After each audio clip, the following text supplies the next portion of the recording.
नमस्कार, सुप्रभात, स्वागत, अभिनंदन एक बार पुनः आप सभी का सब रंग कार्यक्रम में। मित्रों, आज कुछ प्रसिद्ध विचारकों के विचार मैं आप लोगों के लिए लेकर आया हूँ, जिन विचारों पर विचार करके हम विशाल बन सकते हैं। कुछ प्रसिद्ध विचार हैं जो हमें भी प्रसिद्धि की ओर लिए चल सकते हैं और जीवन के लिए आवश्यक भी हैं।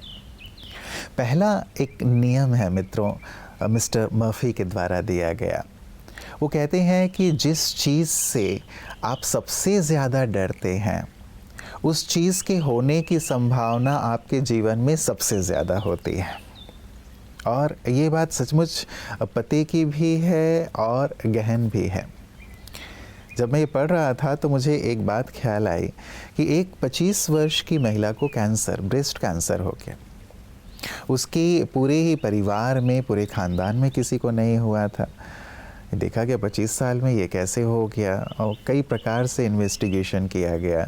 फाइनली जब किसी ने पूछा, एक डॉक्टर ने उसे बात करते करते पूछा कि आपको ये क्यों हुआ, क्या लगता है, तो उसने एक बात कही कि जब भी मैं किसी ब्रेस्ट कैंसर से ग्रस्त महिला को देखती थी तो मेरे मन में ये विचार आता था बहुत तीव्रता से कि कहीं मुझे भी ये ना हो जाए, मुझे भी ये ना हो जाए, और ये डर मेरे अंदर पैदा होता था। शायद ये डर उसके ब्रेस्ट कैंसर का कारण बन गया 25 साल की उम्र में ही। तो डरें क्यों मित्रों, जीवन को आनंद से जिएं। किसी भी चीज़ का डर ना हो हमारे जीवन में। डर को आज से विदाई दे दें, क्योंकि यदि हम डर रहे हैं तो शायद उस चीज़ को आकर्षित कर रहे हैं। ताकत विचारों में नहीं, अपनी आवाज़ में रखो। इसी प्रकार फसल बारिश में होती है, बाढ़ से नहीं। हम फसल को देखें, प्रकृति का नियम है, बूंद बूंद उस पे बारिश पड़ती है और बीज से फसल तैयार हो जाती है।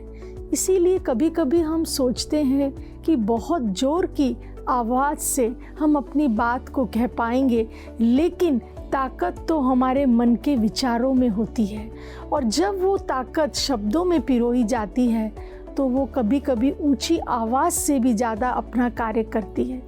इसीलिए मन के विचारों में ताकत रखिए, और इसी प्रकार जीवन के अंदर जो प्रकृति का नियम है उसी प्रकार धीरे धीरे हर बात को होने दीजिए, तो हम आगे बढ़ते जाएंगे, सफलता को प्राप्त करेंगे जब मन और प्रकृति दोनों का नियम समझेंगे। ओम शांति। मित्रों, दूसरा नियम किडलिन जी का नियम है, और वो ये कहते हैं कि यदि आप किसी समस्या को बिल्कुल साफ और स्पष्ट रूप से लिख देते हैं तो आप उसका आधा हल या समस्या का आधा जो समाधान है वो प्राप्त कर लेते हैं। सचमुच बहुत अच्छा ये ज़रिया है मित्रों अपनी समस्याओं के निदान का।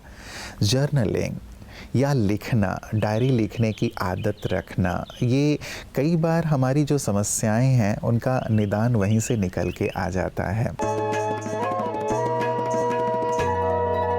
ओम शांति। हीमोग्लोबिन लेवल जब कम होने लगता है तो वीकनेस आती है, फिर एनीमिया होता है। बहुत कम अगर हीमोग्लोबिन लेवल हो गया तो हम अपने हीमोग्लोबिन लेवल्स को नेचुरली कैसे बढ़ा के रखें ताकि हम एनर्जेटिक रहे, हमारा खून एकदम हेल्दी रहे।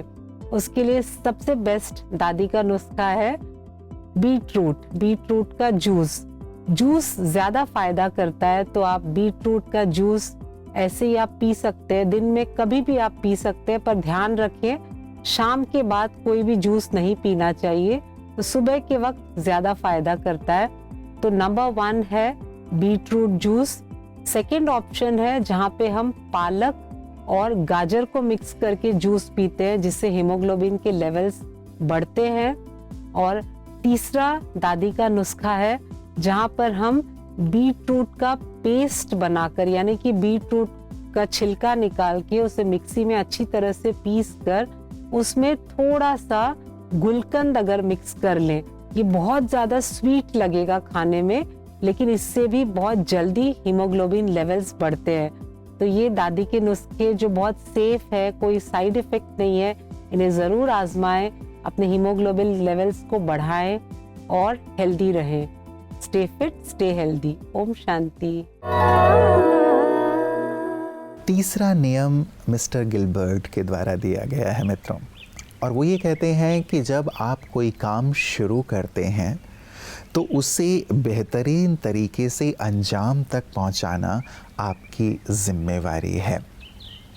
एक बहुत ही प्यारी सी बात कि आपने यदि कोई कार्य हाथ में लिया, आपने बीज बोया, तो उस बीज की रक्षा करना, उस बीज को पानी देना, उस बीज को फलीभूत करना, एक वृक्ष का आकार प्रदान करना, ये आपकी जिम्मेवारी हो जाती है।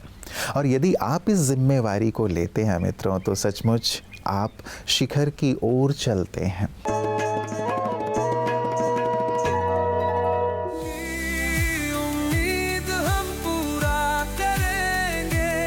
हर कदम आगे बढ़ते रहेंगे। हमारे बीच आज पेरेंट्स भी आए हैं, तो अगर आप लोगों के मन में कोई क्वेश्चंस है बच्चों को लेके, ये गैप को लेके, तो आप हमारे एक्सपर्ट से पूछ सकते हैं। मेरा नाम पंकज सक्सेना है, मैं लखनऊ से आया हूँ और मेरा एक ही चाइल्ड है, बिटिया है, बच्ची है। बेसिकली मेरे को उसकी कैरियर के लेके चिंता रहती है। मैं उसको सिविल सर्विसेज में भेजना चाहता हूँ, आईएएस ऑफिसर बनाना चाहता हूँ। क्यों? क्योंकि एक रिस्पेक्टेबल जॉब है और उस जॉब में रह के वो समाज के लिए कुछ अच्छा कर सकती है। और कहीं ना कहीं एक सपना मेरा भी था आईएएस ऑफिसर बनने का, वो पूरा नहीं हो पाया। तो वो सपना मैं अपनी बच्ची में देख रहा हूँ, ये देखना चाह रहा हूँ। Very good. तो आपकी बच्ची भी यहाँ पर आई है। हाँ। बच्ची, आपका भी स्वागत है। आप भी अपना परिचय दीजिए और अपनी बातें बताइए। जी, मैं अनन्या सक्सेना हूँ फ्रॉम लखनऊ। ठीक है, I want to become a doctor. मेरा बचपन से जो सपना रहा है वो डॉक्टर बनने का रहा है। वो इसलिए क्योंकि I have seen that in government hospitals ज़्यादातर वहाँ पर जो चीज़ें होती हैं वो बहुत अनहाइजीनिक होती है पहले, और वो वहाँ पे पेशेंट को पूरी उनकी रिक्वायरमेंट्स पूरी नहीं कर पाते हैं, जिसकी वजह से हमारे बहुत प्रॉब्लम्स हो जाती हैं। और जो हमारे वो प्राइवेट हॉस्पिटल्स हैं they are very expensive for some people to afford it. तो बहुत सारे लोग हमारी बहुत बीमारियों से मर जाते हैं, है ना, जो हमारे देश के लिए बिल्कुल अच्छा नहीं है। तो मैं उसको ख़त्म करके मैं एक डॉक्टर बन के उन लोगों की हेल्प करना चाहती हूँ। ओके, चलिए, हमने आप दोनों की भावनाओं को समझा एंड इट इज़, और मेरे ख्याल से ये घर घर की कहानी है, राइट। अब यहाँ पर आपने बहुत प्यार से, पंकज जी, आपने बताया कि मेरे बचपन के इमोशंस थे कि मुझे आईएएस ऑफिसर बनना है। So that is your EQ, आपका ईक्यू है। बच्ची ने भी बड़े प्यार से कहा कि उसकी भी भावना है कि मैं डॉक्टर बनूं, उसका भी EQ is to become a doctor। तो ऐसे सिचुएशन में how do we work for a win win solution?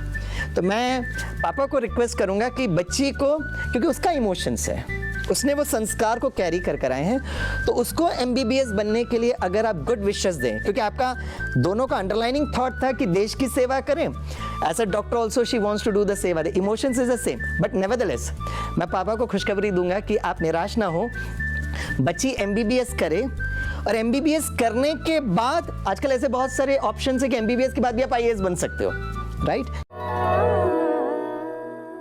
अगला नियम मित्रों जो बहुत ही प्रसिद्ध है वो है मिस्टर फॉकलैंड का नियम, और वो ये कहते हैं कि यदि किसी चीज़ पर तुरंत निर्णय लेने की आवश्यकता नहीं है तो उसे तुरंत ना लें, बल्कि निर्णय सोच समझ कर करें।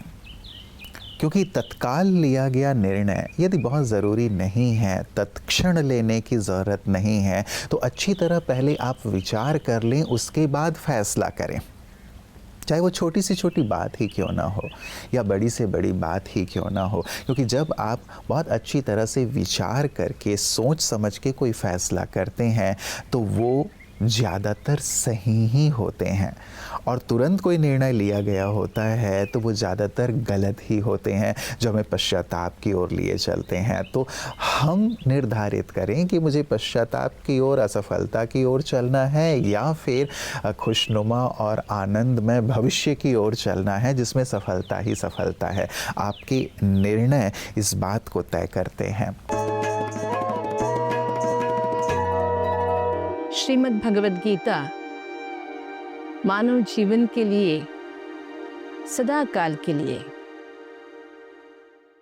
भगवान के द्वारा बताया गया मार्गदर्शन जो अनमोल है। कर्म मार्ग पर चलते हुए ज्ञानी बनकर कर्म और ज्ञान का संतुलन रखते हुए जीवन को फलप्रद बनाने की प्रेरणा श्रीमद् भगवद गीता से हमें प्राप्त होता है। भगवान कहते हैं लोकोस्मिन् द्विधा निष्ठा, जिसके बारे में हम सोच रहे थे। दो प्रकार की निष्ठा है, विश्वास है, साधना है, भरोसा है, अनुसरण है, अनुसंधान है। कुछ लोग ज्ञान योग के मार्ग पे चलते हैं, कुछ लोग कर्म योग के मार्ग पे चलते हैं। लेकिन भगवान कहते हैं अगर ज्ञान युक्त कर्म हो, कर्म में ज्ञान समाया हुआ हो, ऐसा संतुलित जीवन विवेक युक्त माना जाता है। ऐसे विवेक से मानव जीवन में प्रगति भी है, उन्नति भी है, शांति भी है। जब मनुष्य घर बनाता है तो सोचता है मेरे बच्चे पोत्रे सभी इसमें सुख पाएंगे, लेकिन वो भूल जाता है जैसे शरीर नश्वर है, एक दिन छूटता जरूर है, इसी तरह घर भी नाशवान है। ऐसा ज्ञान रखते हुए कोई भी वस्तु का उपयोग करते समय हम ये ना सोचे कि ये शाश्वत है। अगर हम सोचते हैं ये शाश्वत है, इसकी शाश्वत साथ हमें मिलेगी, सदैव साथ मिलेगी, तो वस्तु का ना होना हमारे लिए दुख का कारण बन जाता है।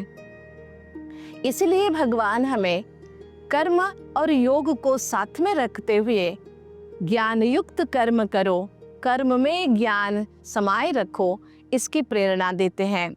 हाँ, ये ज़रूर कहते हैं कि कर्मयोग और ज्ञान योग दोनों ही परमात्मा के प्रति हमारी अचल श्रद्धा का प्रतीक है।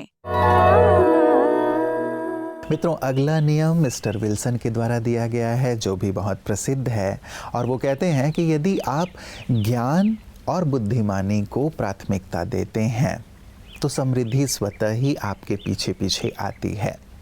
बिल्कुल सही बात है मित्रों। जितना हम अपने ज्ञान को विकसित करते हैं, ज्ञान का विकास करते हैं, जितनी बुद्धिमत्ता हम विकसित करते चलते हैं अपनी, ये ऐसी हमारी निधि है, ऐसी हमारी खजाने हैं कहूँ, जो हमारी बाहरी खजाने को बढ़ाते चलते हैं, बाहरी समृद्धि को बढ़ाते चलते हैं। एक बार कोई हमारी बाहरी धन संपदा को तो छीन सकता है, लेकिन हमारे अंदर जो ज्ञान है, हमारी अंदर जो बुद्धिमत्ता है, हमारी जो विवेक शक्ति है, जिसे हमने तीक्ष्ण किया है, जिस पर हमने कार्य किया है, वो हमेशा के लिए फॉरएवर हमारी निधि बन जाती है, हमारी संपत्ति बन जाती है। और यदि इस पे हमने ध्यान दिया, इस पे हमने कार्य किया, इसे हमने प्राथमिकता दी, तो बाकी सारी चीज़ें हमें फॉलो करने लगती हैं। समृद्धि आती है, प्रसिद्धि आती है, सब कुछ हमें फॉलो करने लगते हैं यदि हम इन पर कार्य करते हैं तो मित्रों, ये सुंदर से आज कुछ नियम जो मैंने पढ़े थे कहीं, तो मुझे लगा कि आप सबके साथ साझा करूं, क्योंकि सचमुच ये हमारे जीवन को प्रसिद्धि की ओर ले चलने वाले हैं। ये ऐसे सुंदर विचार हैं जिन्हें यदि हम अपने आचरण में ले आते हैं तो सचमुच हमारा व्यक्तित्व निखरता है, व्यक्तित्व में विशालता आती चलती है और जीवन एक ऊंचे पायदान की ओर बढ़ता चला जाता है। तो आप हमेशा आगे से आगे बढ़ें ऐसे सुंदर विचारों के साथ। आप सबके लिए मंगल कामनाओं के साथ मैं आज विदाई लेता हूं। कल पुनः कुछ अच्छी बातों के साथ आप सबसे मुलाकात होगी। नमस्कार, ओम शांति।